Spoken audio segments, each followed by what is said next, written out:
Welcome back to the things we know. I'm Kari Morin. And I'm Lisa Callahan, and today we're going to talk Mawwiage. Do we have to? I mean, unfortunately I have to go somewhere after this because I feel like I need a much bigger glass of wine, but I just did a small glass of wine to get us through this next one. I know. I've been up here. If you're watching the video, I'm up in my son's room because we are, and you'll understand why I said, do we have to? Because marriage is a little sensitive for me right now. Tender for me right now because Mhm. we are literally moving out of 2/3 of our house for a remodel. So this is one of the only rooms that has furniture in it. And I might send a message downstairs to bring me a glass of wine. I mean, this is a long time coming. Yes. And we want to talk about it. We're excited to talk about it. It's something I don't know if I've told you this. It's something I just learned recently that a younger client of mine who knows of you just through the listening to the pod said, like, one of the reasons I just can't stop listening to you is because I just really admire that you're both in these marriages that have lasted so long. And so Hmm. I want to listen more and just kind of figure out who you are and how you're doing it. And I was like, I didn't know that. Awkward. But it has come up so much Yeah. recently. And then, like, talking to my sons about their relationships and all that. And being that we dated in high school, and I can use yours and Darren's examples, and, like, just that we dated when we were young too, Yeah. Yeah. college, high school, things like that. So anyway, I am happy to talk about it for sure. Well, and this whole month, we'll kind of tease the other ones at the end, but this whole month being February, it's very on point, but is about relationships. And so why wouldn't we start by talking about our own? Because yeah, I mean, we're recording this early as we always do, but so we're recording this in mid-January, and I'm about to celebrate being with Darren, not married, but being with Darren for 36 years. Mm. We've been married 26. You've been married how long? We'll be 29 this August. I did not realize you had been married that much longer than me. I don't know why I thought it was only a 95. year. 95. Yeah. What? Wait, so 20. Oh yeah, okay, that makes sense. Because I'm like doing the math. Yes, so this year we'll be married 27. You'll be married 29. It's only two Okay. years longer. Yeah, yeah, yeah. Yeah. No, that makes sense now. That's why that does make sense. Um, and so yeah, I mean, again, full disclosure, Darren saw the script when I printed it. He's like, "Uh-oh." It's like I better come off well in this. I'm like, "You're gonna come off the way you come off." I mean, we're not married for 26 together for 36 and it sucks. But it hasn't been unicorns and rainbows. And so while I appreciate the people, because I've also obviously gotten that reflection, especially from people who are newly married, oh my Mhm. gosh, 36 years, blah, blah. That used to be the thing that I used as when you get that breaking ice question of like, what's something somebody doesn't know about you? I used to use that as a answer, how long Darren and I have been Mhm. together.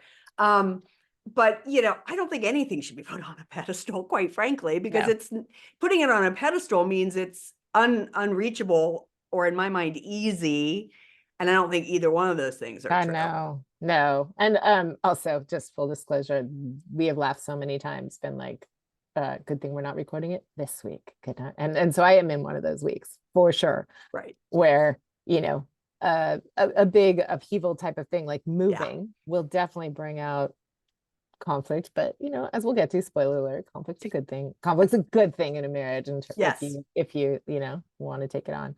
So yeah, so we've both been married over 2 decades, no small thing. And it's it's this an incredible thing to realize in these, like, we've talked about this a lot in different episodes, and we'll talk about it with our guests coming up. I just don't think it's always the right choice for somebody. And I don't think I questioned it because I was in a generation where that seemed like, even if you were like totally different types of people were also getting married, like it was Yeah. just something. And so I love thinking about it, backing up and thinking about it in the context of it's one choice to make with your adulthood. Totally. And I do think, that in this day and age, there are a lot more people that decide to be together without the piece of paper. And I don't think that changes their relationship, because ultimately it is just a piece of paper. Yes, there's some legalities that, should you choose to leave, would be a little bit different. But I Yeah. mean, from an emotional standpoint, if you're committed, you're committed. If things go wrong, things go wrong. The heart doesn't matter, doesn't know that there's a piece of paper or not a piece of paper. Yeah, it's true. Look at Goldie Hawn and Kurt Russell. Yeah. um, and many, many couples like that. This idea, like, I mean, our kind of like this section we wanted to talk about, like it's work, it's also Yeah. a choice. Mm-hmm. And like anything that you have to work out, you have to choose it. And I remember my dad saying you have to choose it every day. You don't just choose it Mm. once. Like you Yeah, have to. And he was sort of legendary in the world of pilots, as you can imagine, high divorce rate, I bet. big cheese balls, and who cheated on their wives and stuff. And so like people would be like, you've been married to the same woman for how many years? And so he was kind of grandfatherly to Mm. a lot of these young flight attendants who'd want to ask him about that, or younger pilots. And he always said, it is a choice. You make it every day. And my mom always says that too. Like my parents were very Catholic, and like not just, you know, Catholic identifying, but like Catholic in practice. When my dad wasn't Yeah. flying, he went to like daily mass. And Oh. he always said that is a choice, and you don't do it without faith. Mm. Like that's always kind of what he said. And that was pretty comforting for me, to know that they were committed to each other. That isn't enough, as we know. Like there's plenty of people who stayed married because they were Catholic or whatever, because that's what you do. And that was a Yeah. horrible decision.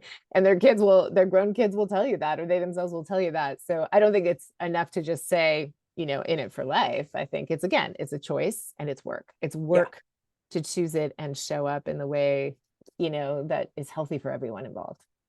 Yeah, and I agree 100%. And my parents, so my mom was Catholic, my dad wasn't. They got married in a Catholic church. My dad, it was back in the day where my dad had to literally agree, like had to sign a paper saying that he would raise his girls, or his kids at the time, Catholic. Um, but they did get divorced after 13 years. And again, Catholicism's a whole nother pod, but like, yeah, my mom did get remarried, so she never again went to communion and all that jazz, because um so many issues around that. But yeah, I mean, and my parents, we were going to talk about conflict, right? Yeah. And I I don't remember my parents fighting in front of us, but I have always said, I was older. I was gonna they uh they must have gotten divorced when I was like 12. So I was in like the 7th grade, and I remember hearing them fight after I went to bed. As I have very distinct, like visual memories of getting up and putting cotton balls in my ears so I wouldn't have Yeah. to hear them fight.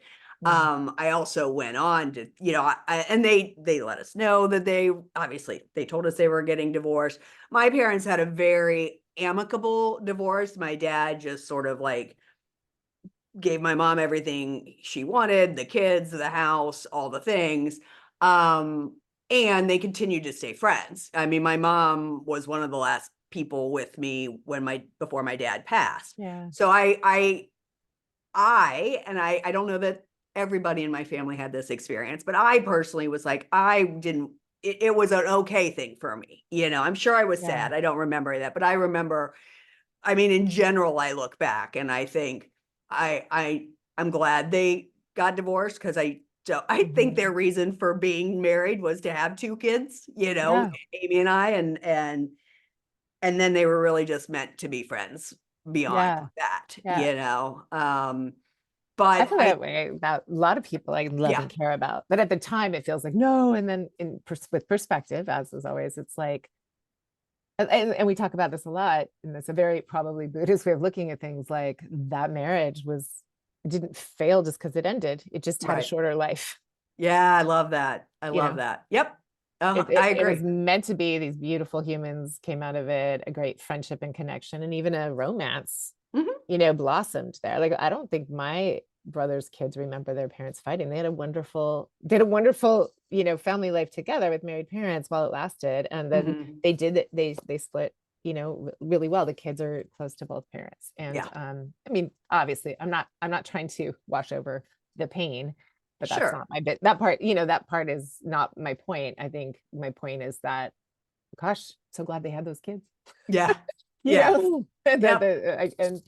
and there's a lot of ways that my brother navigated that I so admire. And I mean, I think we've talked about this before, so I don't want to belabor it, but talking about conflict, knowing how to fight. Esther Perel is one of my marriage gurus. I mean, for people, I mean, you want, like, she talks a lot about healthy marriages and having space between you and having different things that you're passionate about so you can admire each other from afar. She does a lot on infidelity and about how people can repair from that and how to understand it.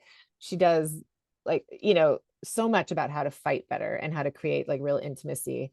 It's funny. I think I told you this at one point. Like, I still don't know, but I randomly from Amazon got like this cute little, I think it's like a Buddhist book, How to Fight. And I was like, who sent me this? And like, who thinks I need this, but isn't willing to like actually tell me that?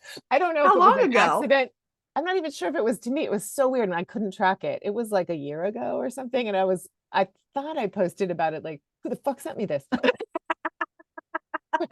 It's so funny. And it's got great nuggets in it. But knowing how to fight is really a way of saying how to use conflict as a tool for intimacy, right? And so Mm-hmm. I know this is the part I was going to say, like, I've said this many times on this pod, is my parents did fight in front of us. They didn't fight a ton, but they weren't afraid to like kind of get pissed off and react and repair. Yeah, I didn't know that as what it was at the time. I didn't also freak out about it. right. And maybe it's because they did it in front of us. I'm not sure. And maybe I didn't know this, but I see now it taught us how to fight and repair as siblings. Okay. Oh, interesting. What I saw was a very like loving, accommodating, appropriate for those times, like homemaker in my mom while we were little. And then she went back to work as we got older. But she wasn't like treated badly. Like I don't want to say she stuck up for herself. Like he wasn't, like, it's not that she stuck up for herself because it wasn't like that, but she held her own, is my Yeah, point. yeah, yeah. Like, she had her own opinions and they did that well enough that I never thought they would split. They definitely they would like have moments and then they would repair. And if they had deeper stuff, which I know now, like, we weren't aware of that. That was their business. Right, right, right. Whereas Brendan's parents and they admired and appreciate that. They never fought in front of them, never once. So when we were first together, especially after being married, and if I like was like explosive, which is, I come from passionate people and we like to be right. And like, if Yep. I exploded, he would shut down. His response was to freeze. And then I'd be like, that would make me want to like sink my teeth in more. And we've since realized, like, oh, he didn't have a sense that like conflict can be healthy and that you can repair. And Right. we've obviously, like, that's been our work. That's been our work Hmm. together, is me to like soften and not be and to like learn how to get my needs met so that I'm not reactive, that I'm responding, and that I can learn his love language and do things kinder. And that's my aim. I don't always succeed at that because I am still a little bit like 20 minutes before coming on here going, why would you do it this way? Like, he's just so lovely and graceful, like, kind of holds it, like, he doesn't freeze anymore. He's like, Good, good. you know we talked about this before, I'm just going to remind you this. I was like, okay, okay. So we know how to approach conflict now. We know how to go into conflict with a lot more self-respect and a lot kinder, ways of doing it. And that's work. That is taking work. And Oh we yeah, none of this don't is always easy. succeed at it. So I think I appreciate what my parents modeled. I appreciate what he and I are like trying to go for. And it doesn't always work, but at least there's this desire to come out the other side together. And I saw a quote, I don't know who it was, said, when you're in conflict with your spouse or your partner, what did it say? Like, are you trying to win? Like, who are you fighting with or who are you fighting for? I think that's what it is. Like, Mm. and I remember Rebecca Laws, who we both know, who's a coach, and she did a lot of couples kind of thing in family therapy. She used to say, if you're trying to win, like, do you want to be married to a loser? Oh, ouch. Wow. Right. And I I mean, like, yeah, somebody who is so gentle, but man, that's a stinger. Right. I mean, I think that was her point. Like, were you thinking in terms of winners and losers? Like, Right, right, right. it was a really good moment of like, huh, like when she was telling me about that, I was like, that's a really interesting strategy. And it probably really lands for people. Like, no, I want to fight for this person. Yeah, no, I love that. And fight for you too as a couple. I just want to go back though. I'm curious, and you're not going to know the answer to this, but as you were saying, you remember hearing your parents or they fought in front of you and you don't remember ever worrying about it. I don't remember ever worrying about it either, but I do know that when Darren and I have fought, Charlotte, more than Liam, has worried that we were going to break up, Mm. and we would actively be like, no, we're just, having a disagreement about this.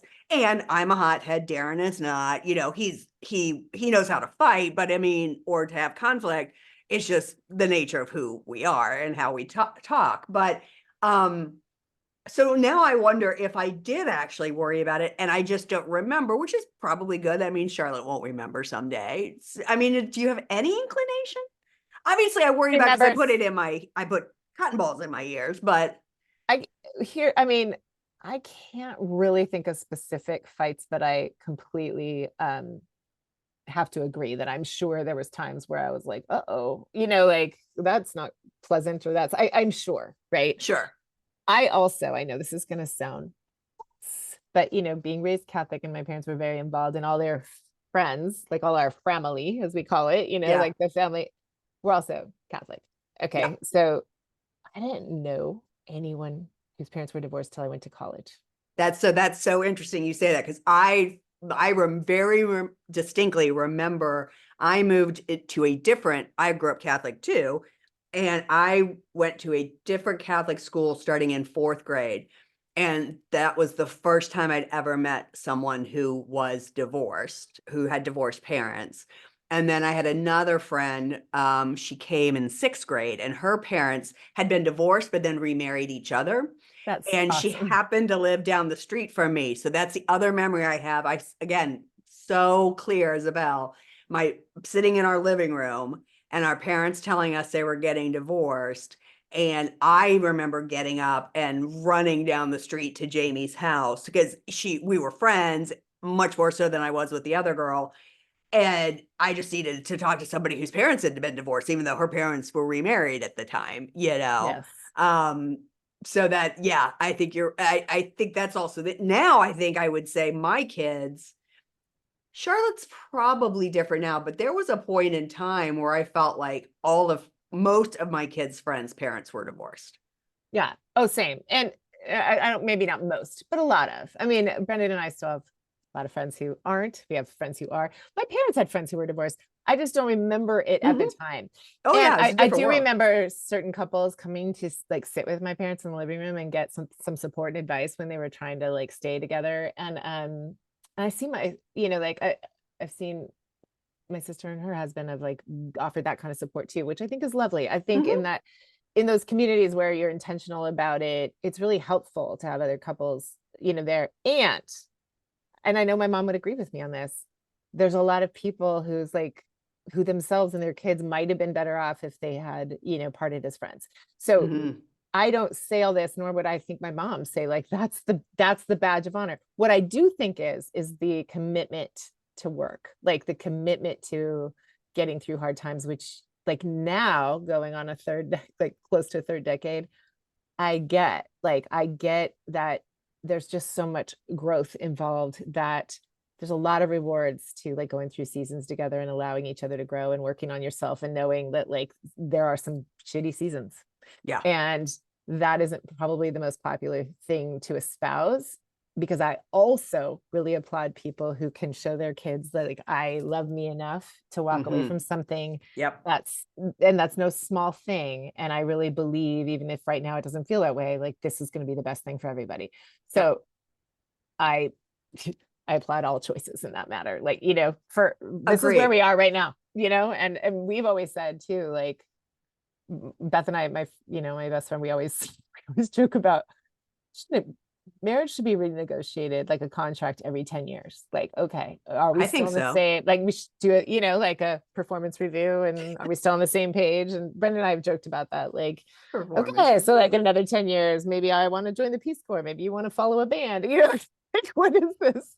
But I think it's just that acknowledgement that, I mean, I think I was going to mention here anyway, so I'll just say it now. Like, somebody told me that once a long time ago, someone I didn't even know that well, and I can't remember why she would offer it to me, but she said the key to a long, I think she'd been married 60 years. She was a much older Mm, woman on a board where I worked at a nonprofit. She said, is really expecting and knowing and embracing that the marriage will be a totally different marriage every 10 years. mhm. Yeah. Yeah, I think that makes sense. And of course, Darren and I were together for 10 years before we got married, So I think you put somewhere here that we got married young. I didn't get married till I was 27. I guess I think before 30 is young. Oh, As a mom, I think getting married before 30 seems right. But my mom got married when she risky. was 20. How old was My, your mom? my mom was 21 when Okay. she got me. In the past, thank you for bringing this up so many times. I've said my dad was a 21-year-old dad, and my sister's like, I mean, he was like 22 when he got married. He was 23 when he became a dad. So I had that wrong, Yeah. but it was pretty close. I mean, like they literally had my brother within like 9.5 months of getting married. So Yeah, I was a pretty, like, year. so they were 22 and 21, I think, when Yeah. they got married. So, I mean, to me, that's not, yes, 27 is young in the grand scheme of life, but I feel like, and again, Darren and I were together for 10 years, but we broke up. We got engaged and broke up and then got back together. So, I mean, there in that 10 years, I so distinctly remember, people, family members, and we have pre-recorded a couple of these future pods, so I think I say this again somewhere else, but like that idea of like you've been together for 10 years, shit or get off the pot. Well, we started dating when we were 18.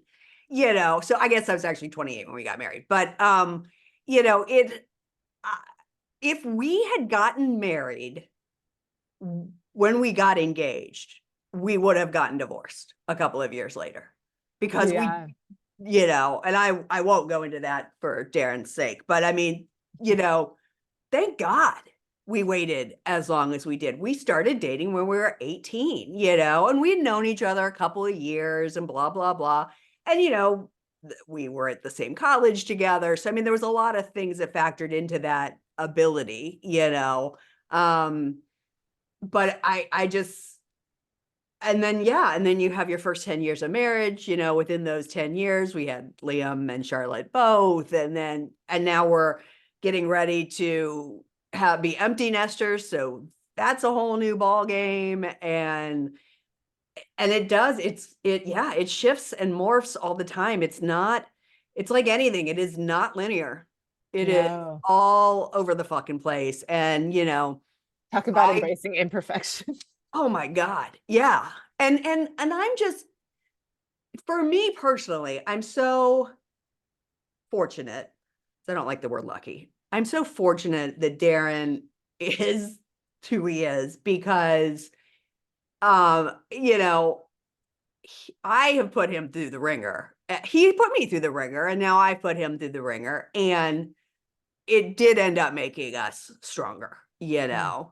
Um, at, I could have easily jumped ship early on. He could have easily jumped ship in recent years, and neither one of us did. Yeah.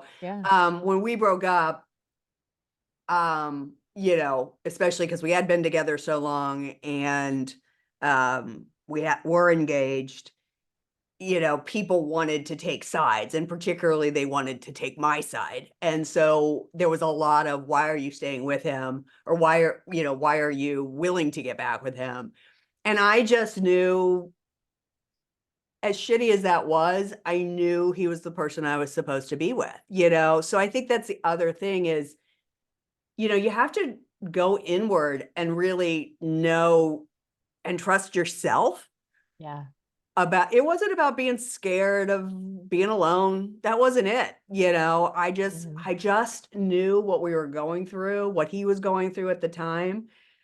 Um, it wasn't enough. It sounds so powerfully like you let love do its thing. And space.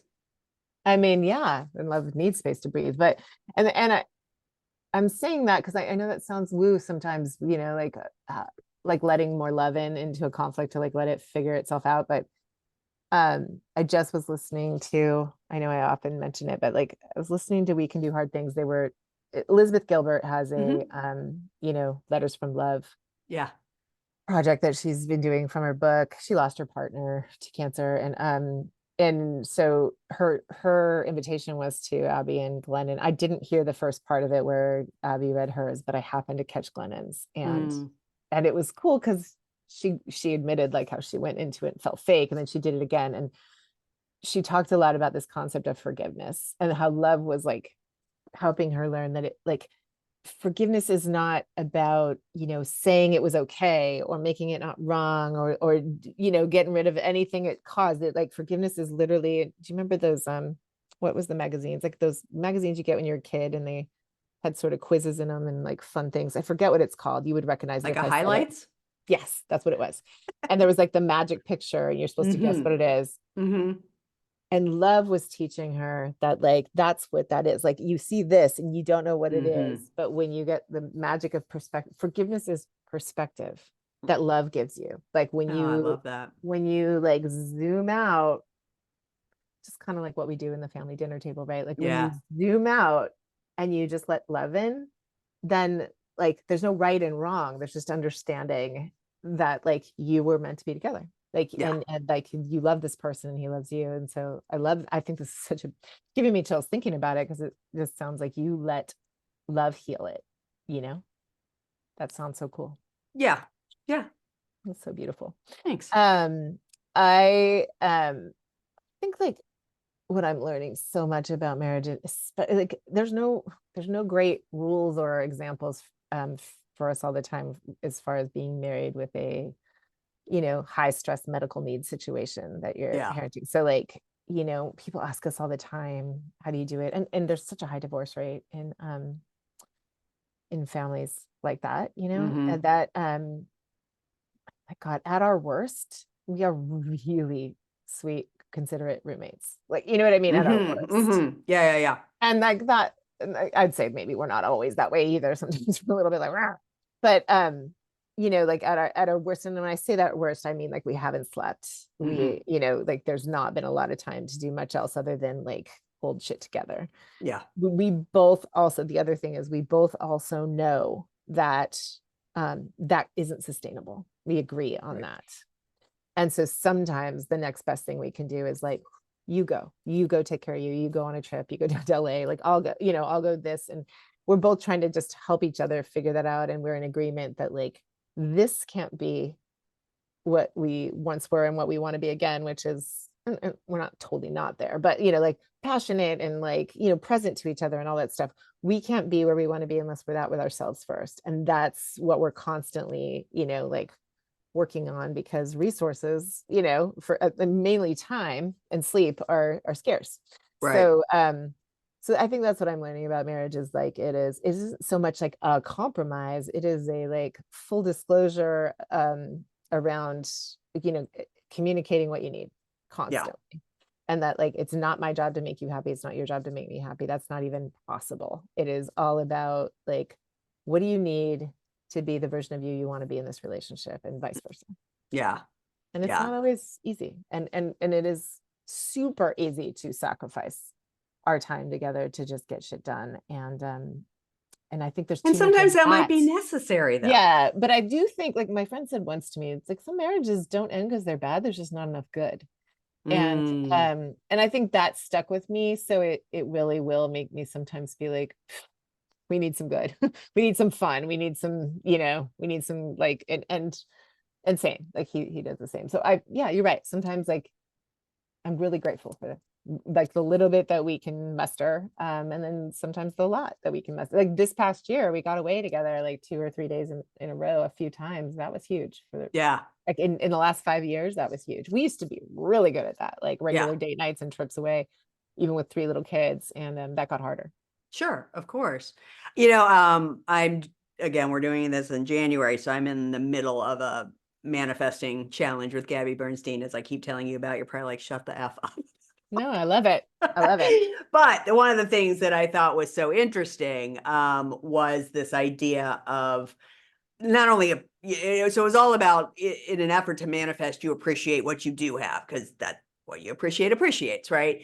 And she talked about doing it for others, whether it's your friends or your kids or your partner. And she said for her and her husband, they get up every morning and say to each other, they started, I appreciate blank about you. I appreciate this. And they kind of go back and forth for about a minute. And she's like, it sets my whole day, our whole day up differently. Darren and I don't wake up at the same time. I am 2 hours ahead of him. As I texted you the other day, I'm awfully often in there like, we're gonna do this and this and this. And he's just like eye-opening, like, really? Come on.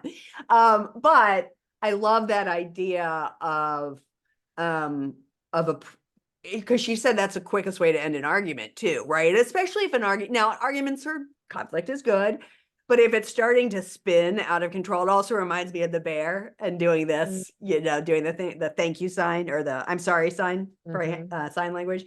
Like just that thing especially if it's spiraling out of control and you're not getting anywhere, to take a moment to be like, you know what, I appreciate this about you. It just shifts the energy of all of that. So Whether you're true. in a long-term relationship, a short-term relation, that this is with your kids, this is with your parents, this is with a coworker, because yes, we're talking about marriage, but long-term relationships are long-term relationships. You and I both have long-term friendships too. And those are obviously there's some differences there, but those take work That's too. true. There's nothing that lasts 35, 36, 40 years, no matter what kind of relationship it is, some without good communication. Yeah. I think that's, yeah, okay. That reminds me. Can I share this thing I wanted to share? Yes, please. Julia Woods, I follow her. I don't really know that much about her. I don't know how I came across her stuff and started following, but she does talk a lot about marriage. And she said, like, she had this post that I saved for this because I was like, whoa, this was a little bit mind blowing for me. And this reminds me of like, I think when we're young, and I could see this probably in our kids' age. I haven't heard any of our kids say this. In fact, your kids really have demonstrated like they're in it to learn and be kind and grow and not like just leave at the first sign of trouble. I've been really impressed, with what I know, like with Charlotte, like, hey, let's Mhm. talk, let's figure this Yeah, out. she's really good at it. So Um, is Liam but I and could Irina. see, and I probably myself too, at some point in my young dating years was like, it should be easy, right? Like Right. things should feel easy.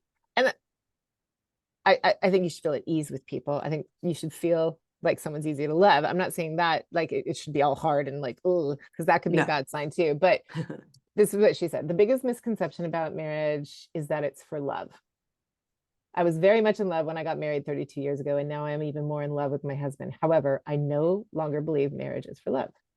For the first 20 years of our marriage, I did think that marriage was for love. And looking back, I feel it greatly contributed to me falling out of love. When I believed that marriage is for love, I grew a sense of entitlement, selfish expectations, and a victim mindset. When I didn't feel loved, I blamed my husband as the problem because he wasn't loving me in the way I wanted to be loved. I thought the marriage was where I would receive unconditional love and admiration. I expected my husband to meet my needs. After all, that's what I had signed up for, right? Sure, I thought we might have an off day here or there, but overall, I thought I was in this union for love. So when my husband wasn't loving me, by her thing, there was a problem. He wasn't doing what he was supposed to do. As you can see, my belief was driving me to become bitter, resentful because I looked at my marriage like some sort of Disneyland. I've been told Disneyland is where my vacation dreams come true. And when I vacation there, I should expect no less. I was told marriage was for love and I believed it. So I expected no less. So there's the entitlement. When our marriage fell apart, right before our 20th wedding anniversary, I had a significant shift in my belief. This shift removed the entitlement and brought about the best 12 years of our marriage in my life. Hmm. I came to understand lesson, and she called 14. So obviously, this is part of something else. Marriage is for my growth. Now that doesn't sound nearly as romantic or fairy tale like. However, it's called me to focus on becoming an intentional spouse as I grow character traits like love, joy, humility, generous listening, curiosity, and tenderness. I'm increasing my ability to unconditionally love my husband. When I shifted my belief to marriage being for my growth, my focus was no longer on what I was supposed to be getting out of it, but rather on who I wanted to become in order to have the marriage I longed for. That's awesome. Well, I think, as you're reading that, what was coming to me was a sense of when you say when anyone says, you know, marriage is for love, that's because that initial few years together, and oftentimes, unless you get married right away, that isn't in the first few years of marriage, that's in the first few years of courtship. I mean, when I think back, again, I won't go into TMI, but when I think back to Darren and I's first year together, or first couple of years together, I mean, you know, that was hot and heavy and romantic and all the things. And, you know, it shifts over time and it ebbs and it flows. And so I think that idea of marriage is for love is you're just thinking about the honeymoon period. And I don't even necessarily mean the honeymoon. I'm talking about that initial lustful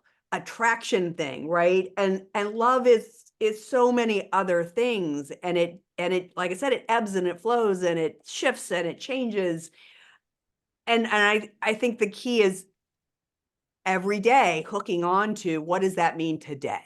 You know, sometimes it means, like Darren was saying the other day, because you no longer ask us to leave when you want to clean the house. And I was like, well, that's because you guys are old, like the kids are older. Charlotte doesn't mess things up, follow me through the house and mess things up. It's like, but when they were little, man, once a month, I made Darren take them somewhere for the entire day. That's love. He took two small children somewhere for the entire day so I could clean the house top to tail, you know. Now filling the car up with gas is love. That's You true. know. So I I feel like mean, this coffee every morning the way I like it. the coffee for you. Yeah, you know. Yeah. And so it's and we talk about love languages with Marie, but I mean, it is learning what your love language is, what their love language is, and then showing up for them the way they need it. You know, so her talking about the way I expected to be loved. If you don't communicate, you know, I have told Darren, my love language is acts of service. So you filling up the car with gas is like amazing. That makes me feel loved.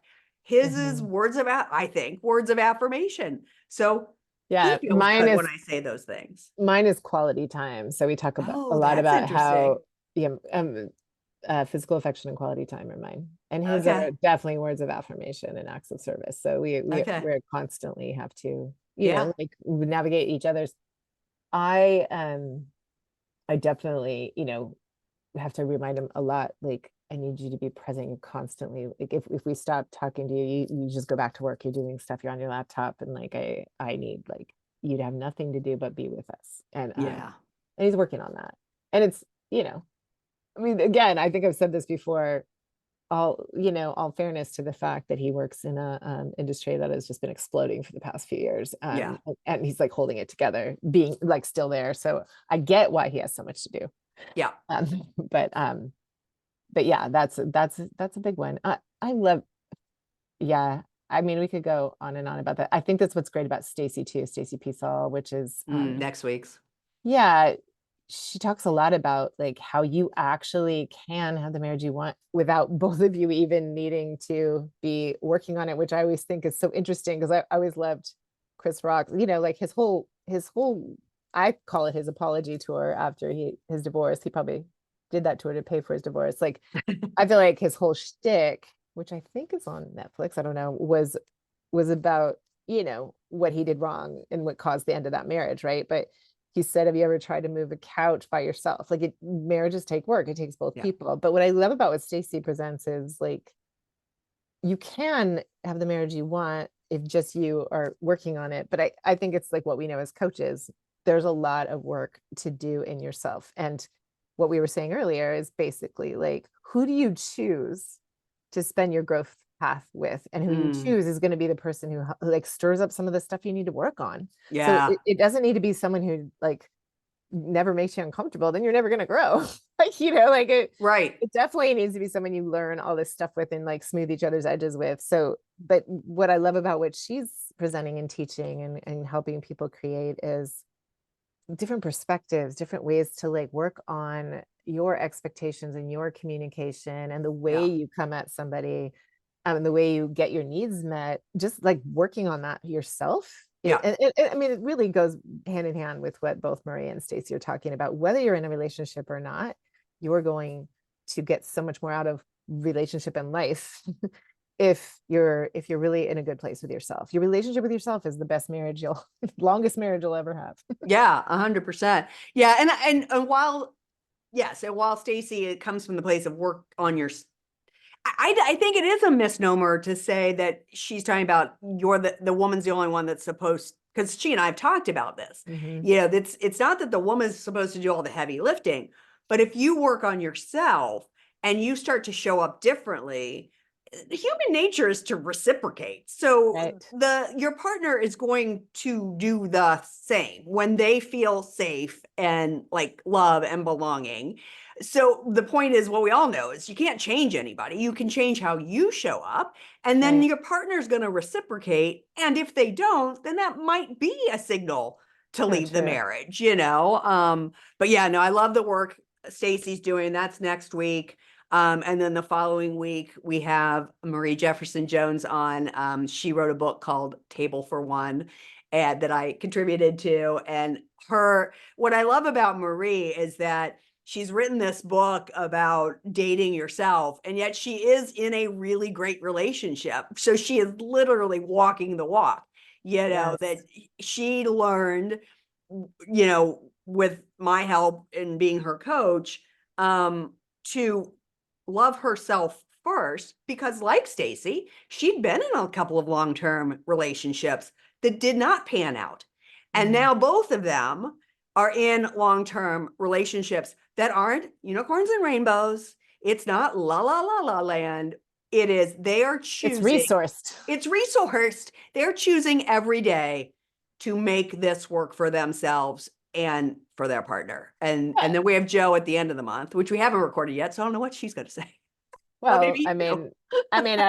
I think that we were going to talk about this too. Like, there's a lot of wonderful other alternative choices, Oh yeah. right? Not being coupled and not married, Mm-hmm. being not married. A single life is a fulfilling. I think there's plenty of studies out there that have shown there's some of the happiest people, For or women anyway. people in open marriages, right? That Yeah. among many things that Joe does as a coach, she's been developing her divorce RX, like how Mm, to, like how to move on with like great love for yourself and not being stuck in the, oh, that failed, right? Like right. beyond divorce, like how to create, the next like best chapter you've ever had out, like what you've learned from divorce and what you can cultivate and heal and grow something from, right? So I think that like because like we were saying, like it isn't always it isn't like the negative failure that previous generations would stamp on it. I Yeah. mean, I'm not going to diminish what that feels like for people. I know that is the first feeling that people tend to report, like, oh, that feels like a failure.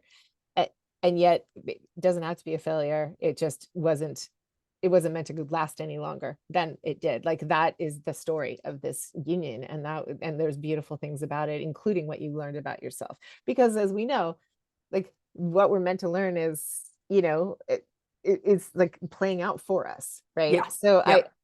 i definitely feel like I've told you this before, probably recorded, but I can't tell because we have so many conversations recorded and I not recorded. know. But I have a friend who is someone I would love to like see more, and vice versa. I think, but our kids are friends, so when we do see each other, it was less frequent than, I mean, she was like starting her veterinary business. So like I ran into her and I said, I heard. She said, did you know we got divorced? I said, I heard. I said, congratulations. And her eyes got big. And I said, is that a weird thing to say?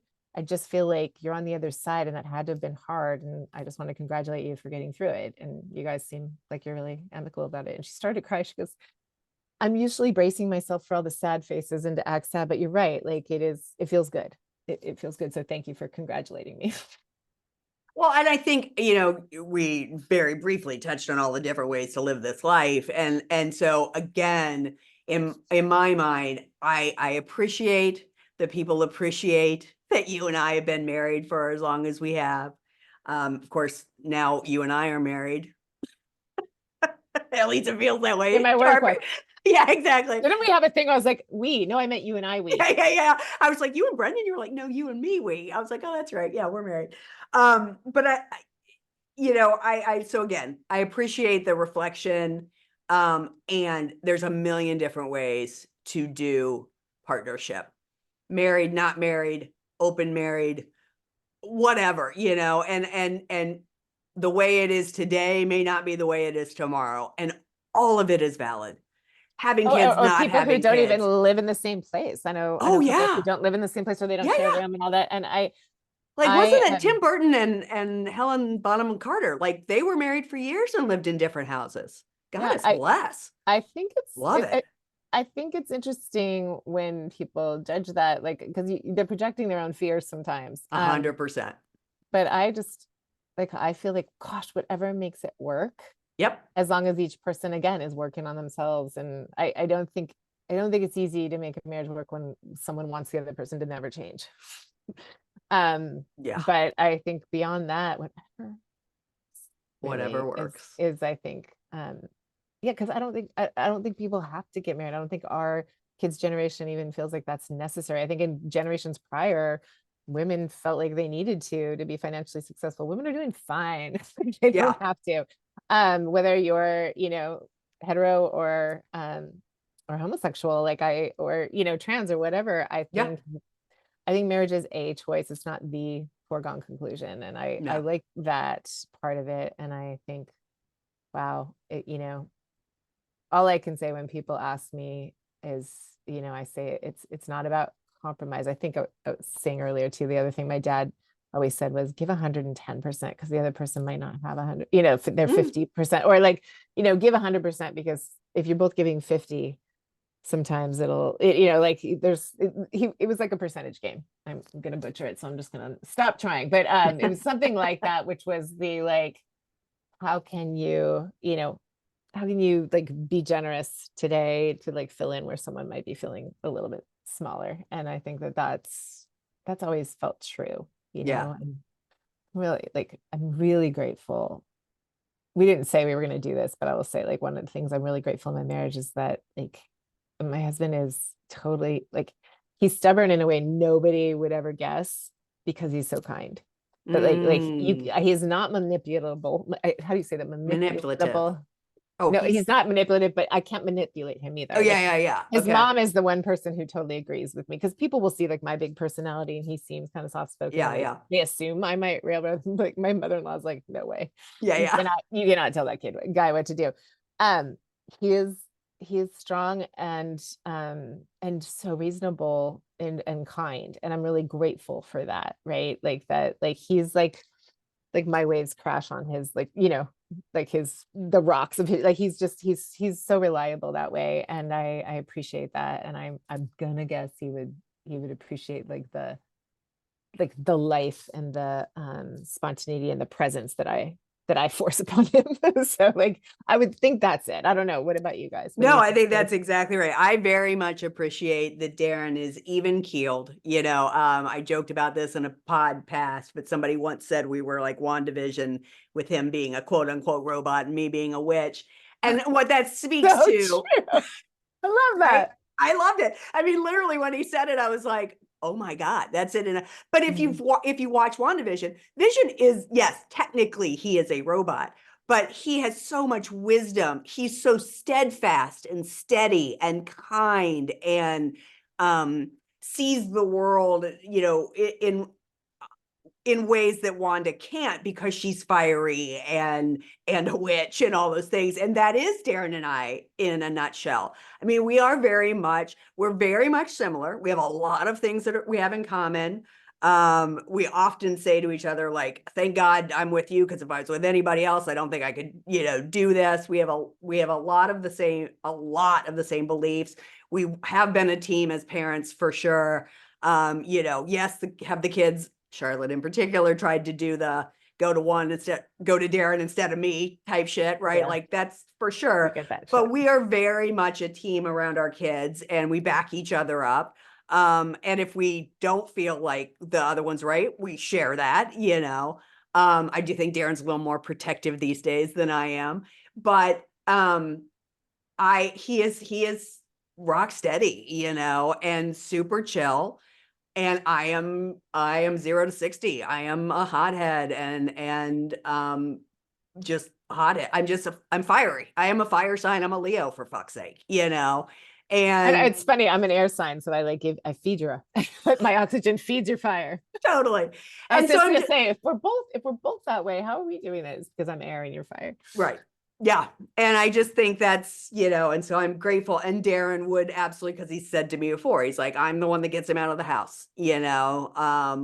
I have a million friends, he has a few friends, and that's just the nature of our being, right? But I mean, he's always appreciated and repeatedly said that when he first started dating me, the first thing he remembers thinking was, wow, like, this is the first girl. Hopefully none of his past girlfriends listen to the pod. I don't think they do. This is the first girl that's sane. Like I had, as fiery as I am, I had no Oh, did you just drama. hear that unsubscribe button? I'm just kidding. Unfollow. That's But so and funny. I mean, because he had a lot of girlfriends before me, he had some girlfriends while Yes. we were together, and again, I think lesser people. I'm gonna toot my own fucking horn. Lesser people would not have gotten back with him in what we went through in the '90s, and so there is a steadiness and a rock steadiness to me for sure. I'm just 0 to 60, Mhm. and he is not, and so he appreciates that I get him out doing things, being with people, supporting him and what he does. So yes, there's definitely a symbiosis there for sure. That's awesome. Yeah. I do. I really appreciate that about you too. That's so perfect. WandaVision. Oh my gosh. I know, All I loved right. it. I own it 100%. So we decided to do our songs. Everybody has their song as a couple. I happen to have danced to Darren and I danced to ours at our wedding. Yours didn't, but Yeah. I still want you to quote your actual song. Is that okay? Yeah. I Okay. mean, yeah, and I love both songs. It's just I Yeah. was explaining to you Yes. the whole band and DJ So situation. yeah. So Darren and I, our song, which is spot on for anybody that knows us, is Avalon from Roxy Music. Whenever I tell people that was our song, they're like, "Of course it was." Some Mm. people are like, "Damn it, I wanted that to be my song." So I'm just going to read. There's not very many lyrics, so I'm going to read them all as I was reading it because I was like, one of my favorite wedding gifts that we got. So shout out to Laurie Smith Morlock. She printed out the lyrics and put it in a frame, and I still have it sitting up in our house because it was what a great wedding gift. So Avalon, now the party's over. I'm so tired. Then I see you coming out of nowhere. Much communication in emotion without conversation or a notion. When the samba takes you out of nowhere with the background fading out of focus, yes, the picture's changing every moment and your destination, you don't know it.